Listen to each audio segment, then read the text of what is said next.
তাহলে কি ইসরায়েলের মতো ভারতও দিন দিন একঘরে হয়ে পড়ছে?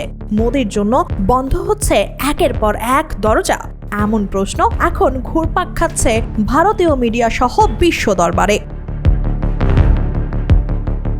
আগামী 15 থেকে 17 জুন কানাডার অটোয়ায় অনুষ্ঠিত G7 সম্মেলনে ভারতের প্রধানমন্ত্রী নরেন্দ্র মোদীকে আমন্ত্রণ জানানো হয়নি। বিভিন্ন আন্তর্জাতিক সংবাদ মাধ্যম এ খবর দিয়েছে।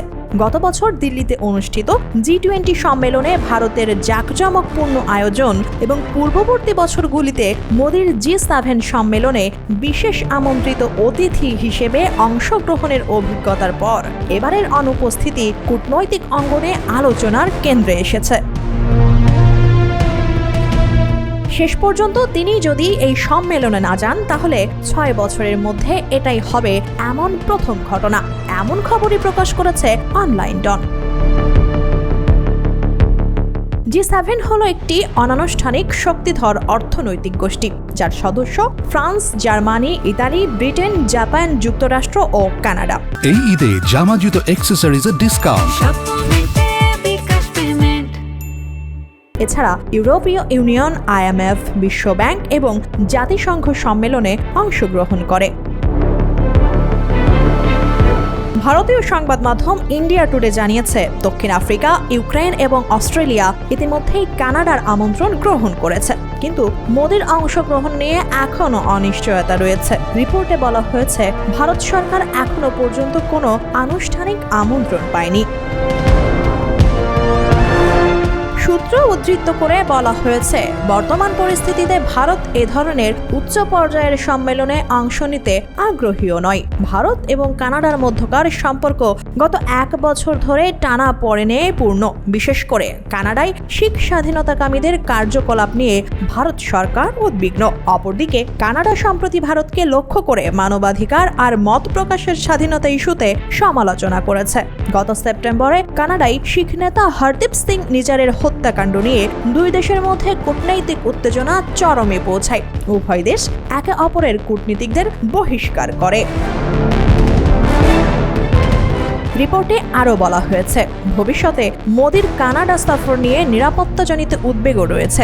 ভারতের পররাষ্ট্র মন্ত্রণালয় গত মাসে 2টি পৃথক বিবৃতি জানিয়েছে, G7 সম্মেলনে প্রধানমন্ত্রীর কানাডা সফর নিয়ে কোনো তথ্য নেই। G7 সম্মেলনে মোদির অনুপস্থিতি শুধু আমন্ত্রণ না পাওয়ার ইঙ্গিতই নয়, বরং এটি ভারত কানাডা সম্পর্কে ক্রমবর্ধমান অবিশ্বাস আর কূটনৈতিক দূরত্বের প্রতিফলন। আন্তর্জাতিক কূটনীতিতে প্রতীকী উপস্থিতির গুরুত্ব অনেক।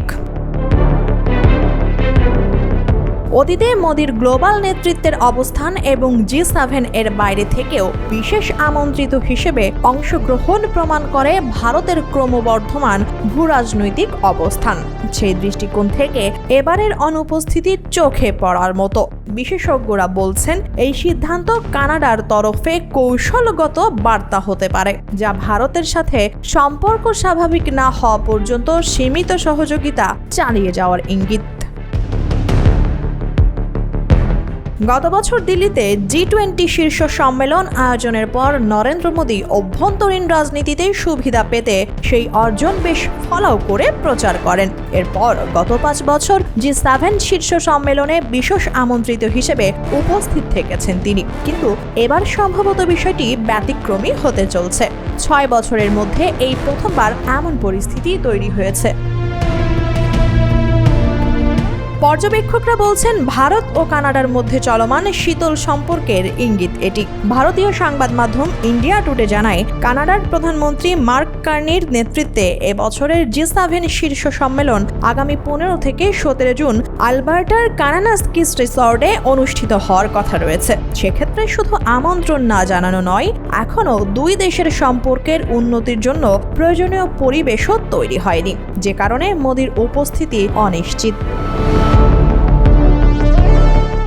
2019 সাল থেকে ফ্রান্স, যুক্তরাজ্য, জার্মানি, জাপান, ইতালি ভারতের ক্রমবর্ধমান অর্থনৈতিক গুরুত্ব আর বৈশ্বিক চ্যালেঞ্জ মোকাবিলায় ভূমিকার স্বীকৃতি স্বরূপ G7 শীর্ষ সম্মেলনের আউটরিচ সেশনে ভারতীয় প্রধানমন্ত্রীকে আমন্ত্রণ জানিয়ে আসছে।